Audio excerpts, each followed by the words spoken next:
Okay. Can you turn this off? Ring, ring, ring, ring, ring, banana phone. Frank Dello Stritto, talking about movies. We have 9 minutes and 45 seconds. Okay, we doing 2 movies tonight? Sure, let's do them, Frank. Okay, which one you want to start with? Tomorrow night's movie, which today is the 19th, so tomorrow's the 20th, right? Yeah. Yep. And do you know which one it is? No, it's either My Favorite Brunette or it's 8 Tall K. So let's do 8 Tall K then rather than waste time. All right. Laurel Hardy's last movie.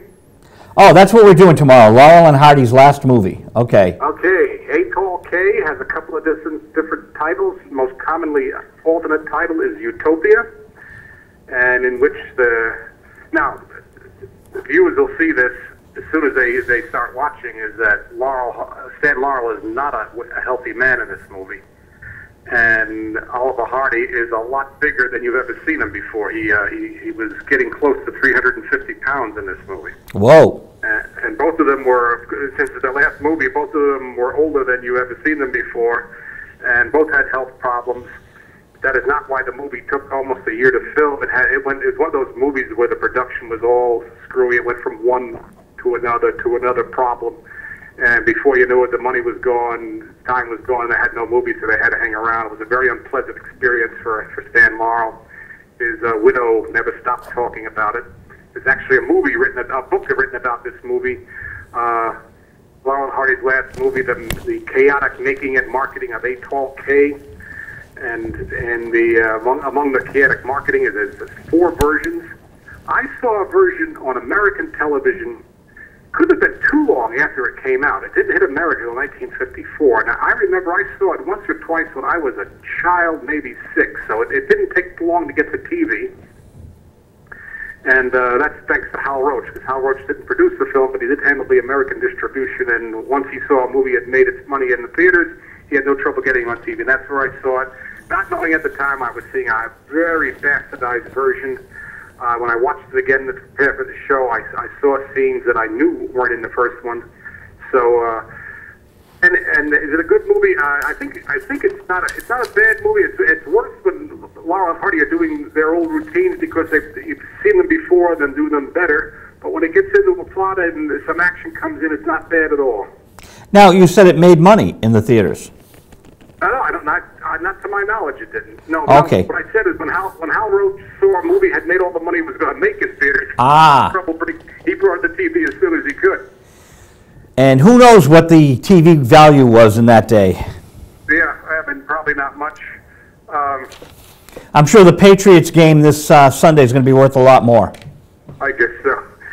And the name to remember on this movie, which you won't see on the screen, is a director named John Berry, who was one of a number of American directors driven out of America by the Red Scare in Hollywood. He was labeled a communist. He was blacklisted. He couldn't get work in America. Wow. And he lived several years in Europe until that blew over. And one of the films he contributed to was 8 Tall K, but they would not put his name on the credits because they were afraid they'd get blacklisted in theaters. And how did he contribute to it? Laurel Hardy were extremely unhappy with the director, and they spoke no French, and the director spoke almost no English, and because with comedians, timing is everything. The third member of any comedy team is the director who directs around their pacing, who gets their pace and goes with it, and they thought they were very unhappy with the French director. Now, whether that's the French director's fault or their fault, I don't know, but they insisted an American be brought in that would understand them better, and they brought in John Berry. Oh, what's that? This? Sorry.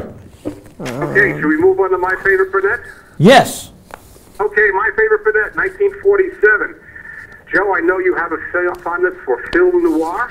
Yes. It's a true film noir quality. It's a satire of film noir in a way, and it may be the first film noir quality because in 1947, film noir isn't all that old. Bob Hope is on death row when the movie starts, and the whole movie is told in flashback, and it's a comedy. So, Bob Hope on death row. That's kind of like an anachronism, isn't it? No, I guess it is. Since the man lived to be 100, so it wasn't easy to get him there or hold him there. With his hope, there's life, I guess, or something. That's right. This will be, if any of your viewers are knowledgeable in 1940s movies, there's a lot of in-jokes in this, which will go over the heads of people who aren't, but they'll catch it. There's cameos by Alan Ladd as a film noir detective, and that's where one of the roles he made his own. And there's a cameo by Bing Crosby, and there's a couple of references, and Lon Chaney Jr. is basically repeating his Mice and Men performance. It's the same character with a different name. So there's a lot of inside things going on. There are a lot of verbal inside jokes about the movies, but if you're not knowledgeable, then you just won't catch them. I guess the reason this is public domain is it was not made for a major studio. It's one of, the stars kind of became more independent after World War II, so it was an independent production, and if you don't renew the copyright back in those days, you lost the copyright, so it fell in the public domain, which is why we can see it whenever you show it. The director is named Elliot Nugent, who did a lot of comedies, but he started off as an actor. I saw him in Lon Chaney Sr.'s only sound film, The Unholy Three. Elliot Nugent is the romantic lead in that before he started directing. And what else? That's great trivia. That's really good movie trivia, which our audience likes. Knowing this these. Is a fun movie. I mean, some of the jokes are very period, so they may not be funny, but it's fast paced. There's a lot going on. I think people will like it. The performance which catches my eye is Charles Dingle, who always played kind of a shady authority figure. And every movie I've ever seen him, and I thought he stole his scenes, and he does it in this movie. You can't take your eyes off him, but he's way down on the list. He's not a star of it at all. Interesting. So now, who is the favorite brunette out of all the brunettes? Okay, well, Dorothy Lamour, I think, is the only brunette in the movie. I'm struggling to think if there's another woman with a speaking part in the movie. Dorothy Lamour was, of course, Bob Hope's and Bing Crosby's leading woman in the Road films. And my favorite brunette is a very incongruous title until you realize that 6 years before, in 1941, Bob Hope starred in a film called My Favorite Blonde. So this was kind of, they're kind of the tag off of that, but in no way is this anything like My Favorite Blonde. Or My Favorite Martian. Or My Favorite Martian, or My Favorite anything. In fact, if you go into the International Movie Database and put in My Favorite, a bunch of titles pop up that you've probably never heard of, but it was common coinage in those days to use that. We have exactly 2 minutes and 9 seconds. 2 minutes and 9 seconds. So I think I've said enough about these movies. Anthony's been choosing the movies because our audience has been responding to these classics like Bob Hope and Laurel and Hardy, and we want to make sure that they're happy. Okay, well, there is an Abbott and Costello public domain movie out there, maybe you can find, called Africa Screams. And African Screams? Africa Screams. Okay. 1949, I'm pretty sure that's public domain. And I'll bring it to Anthony's attention. What does your audience like? I never hear what your audience really. Well, Anthony gets the phone calls, and he says we have a lot of people that enjoy some of these classic comedies, so we're happy to bring them to people.